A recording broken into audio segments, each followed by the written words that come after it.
પાઠ 2 ધંધાકીય સેવાઓ એક વિષય છે તે ભણીએ છીએ। ધંધાકીય સેવાઓ એક ની અંદર આપણે અગાઉના લેક્ચરની અંદર જોઈતું। આપણે આજે છે પાંચમા લેક્ચરમાં મળીએ છીએ। અગાઉના લેક્ચરની અંદર ટપાલ સેવાઓ છે એનું મહત્વ વિશે વાત કરી। ટપાલ સેવાઓ છે એ કઈ રીતની છે એની અંદર આપણે અલગ અલગ છે એ ટપાલ સેવાઓ કઈ કઈ કામ કરે છે તેના વિશે વાત કરી। તેમાં સામાન્ય ટપાલ પત્રો, speed post, parcel, express parcel, બચત સેવાઓ, રિકરિંગ ડિપોઝિટ યોજના, ટાઈમ ડિપોઝિટ, રાષ્ટ્રીય બચત પત્રો, હવે કિસાન વિકાસ બચત પત્રો। આપણે બે ત્રણમાં છે બાકી રહી ગયા હતા એના વિશે છે કે આપણે વાત કરવાની છે। કિસાન વિકાસ પત્રો છે એ શું કહેવા માંગે છે એની એક ટપાલ સેવાની અંદર આપણે જોઈએ। કિસાન વિકાસ પત્રો આ શું છે? કિસાન વિકાસ પત્રો। ત્યાર પછી પોસ્ટલ વીમો, જાહેર ભવિષ્ય નિધિ, પોસ્ટલ વીમો, જાહેર ભવિષ્ય નિધિ,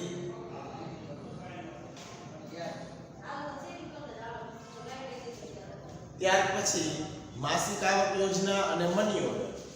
માસિક આવક યોજના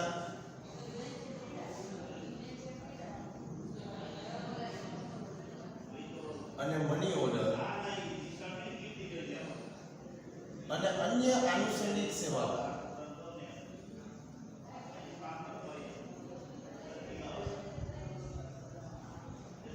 આટલા વિશે આપણે આ લેક્ચરની અંદર વાત કરવાની છે। એમાં કિસાન વિકાસ પત્ર છે એ શું છે? તો કિસાન વિકાસ પત્ર છે એ 100 માસ એટલે કે 8 વર્ષ અને 4 મહિના આ માટે છે વ્યાજ સહિત ખાતું ખોલાવી શકાય છે। જેની અંદર ચૂકવવામાં આવતા કિસાન વિકાસ પત્રની અંદર ખેડૂતને ખાસ ચોક્કસ પ્રકારની રકમ મળે છે। પાક્યા તારીખ પછી જરૂરી પ્રક્રિયા કરી પોસ્ટ ઓફિસમાંથી મૂળ રકમથી 2 ગણી રકમ છે એ મેળવી શકાય છે। આ કિસાન વિકાસ પત્રની વાત કરી છે। ત્યાર પછી આવશે જાહેર ભવિષ્ય નિધિ। જાહેર ભવિષ્ય નિધિની અંદર કોઈ પણ વ્યક્તિ ખાતું ખોલાવી શકે છે। આ ખાતાની મુદત છે 15 વર્ષની હોય છે। વાર્ષિક ધોરણે ઓછામાં ઓછા 500 રૂપિયા ભરીને આ ખાતું છે એ 15 વર્ષ માટે પ્રવર્તમાન નિયત રકમ માટે છે ખોલાવી શકે છે। ખાતું ખોલાવવા માટે આ ખાતામાં ભરેલી રકમ આવક કરવેરામાંથી આપણે ગણતરી બાદ છે એ મળતી જોવા મળે છે। ત્યાર પછી આવશે પોસ્ટલ વીમો। આપણે પહેલા કિસાન વિકાસ પત્ર, ત્યાર પછી પોસ્ટ વીમો, ત્યાર પછી જાહેર ભવિષ્ય નિધિ આના વિશે વાત કરી। ભારતમાં આઝાદી પછી પણ છે કલ્યાણકારી યોજનાઓ છે એ અસ્તિત્વમાં આવી। વીમાની શરૂઆત થઈ। મધ્યસ્થ અને રાજ્ય સરકાર કર્મચારીઓ ઉપરાંત અર્ધ સરકારી સંસ્થાઓ કર્મચારીઓને આ સેવાઓ મળવાપાત્ર હોય છે। પોસ્ટલ વીમો એ જીવન વીમાની વિવિધ પ્રકારની એક પોલિસી છે। પોસ્ટલ વીમાની સૌથી મોટી ખાસિયત ઓછામાં ઓછું પ્રીમિયમ અને પોલિસી ઉપર વધુમાં વધુ મળતું બોનસ હોય છે। આ પોસ્ટલ વીમાની છે ખાસિયત છે। પોસ્ટલ વીમો કોને કહી શકાય? તો ઓછામાં ઓછું પ્રીમિયમ અને વધુમાં વધુ બોનસ છે એ મળતું જોવા મળે છે। માસિક આવક યોજના, નામ જ માસિક આવક યોજના। માસિક એટલે દર મહિને રોકાણકારે દર મહિને વ્યાજની રકમ છે એ મળી શકે તે હેતુ માટે આ યોજના ઉપયોગી બને છે। આ યોજના હેઠળ વ્યક્તિગત રીતે અથવા બીજી વ્યક્તિ સાથે સંયુક્ત નામે ખાતું ખોલાવી શકે છે।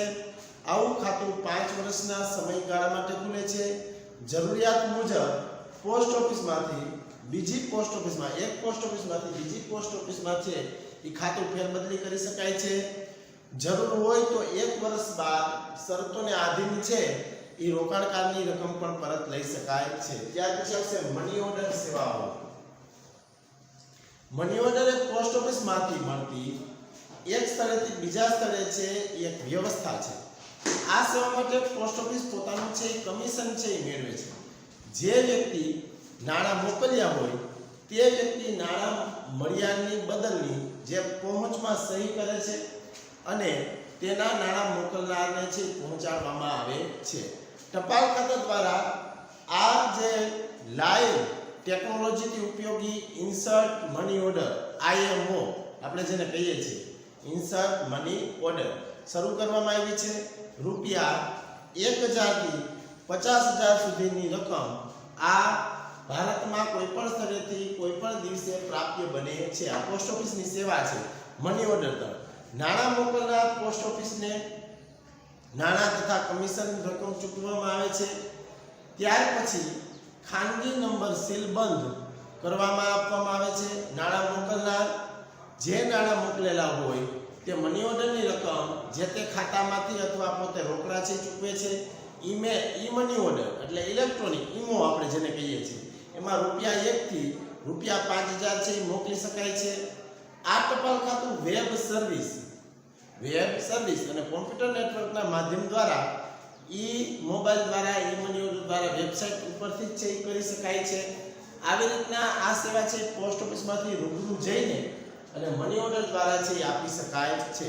એમાં કોમ્પ્યુટર મોબાઈલ દ્વારા અથવા નાણાકીય મોબાઈલ દ્વારા ફોર્મ્સની અંદર છે નાણાં મોકલવા પડે છે. એટલે મની ઓર્ડર ખાતું છે આ રીતના આપણે ઉપયોગી બને છે. મની ઓર્ડરની નાણાંની જરૂરિયાત નક્કી કરેલા સંદેશામાંથી કોઈ એક સંદેશો પણ નાણાં મેળવનારને છે એ આપણે મોકલી આપીએ છીએ. આ મની ઓર્ડરની સેવા છે. ત્યાર પછી આવશે આનુષંગિક સેવાઓ.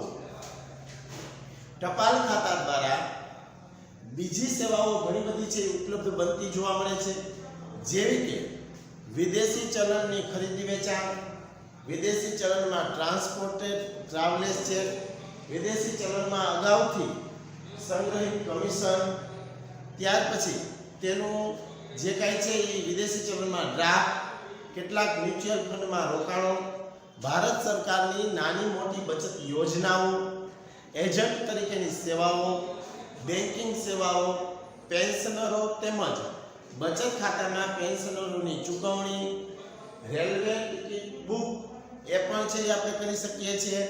આ જે બધી સેવાઓ છે તે આનુષંગિક સેવાઓની અંદર સમાવેશ થાય છે. આવી રીતના ટપાલ ખાતું ભારત સરકારની માલિકીનું છે. લોકોને ટપાલ ખાતાની સેવાઓમાં વધુ વિશ્વાસ જોવા મળે છે, એટલા માટે છે આ ખાતું અસ્તિત્વમાં આવ્યું છે. ધંધાકીય સેવાની અંદર આપણે ટપાલ ખાતું છે તે જોયું હતું.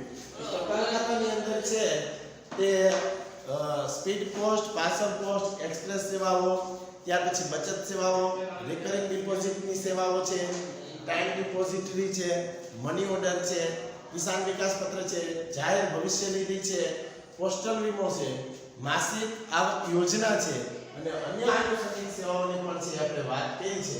તમે આમાંથી પરીક્ષાની અંદર વિદ્યાર્થી મિત્રો પૂછાય તો આપણે એની 5 સેવાઓ અથવા ટપાલ પત્રની છે એ આપણે કરી શકીએ છીએ. એટલે ટપાલ ખાતું છે આટલા બધા કાર્ય કરતું જોવા મળે છે. હવે નેક્સ્ટ લેક્ચરમાં આપણે વખારની છે એ સુવિધાઓ વિશે વાત કરશું.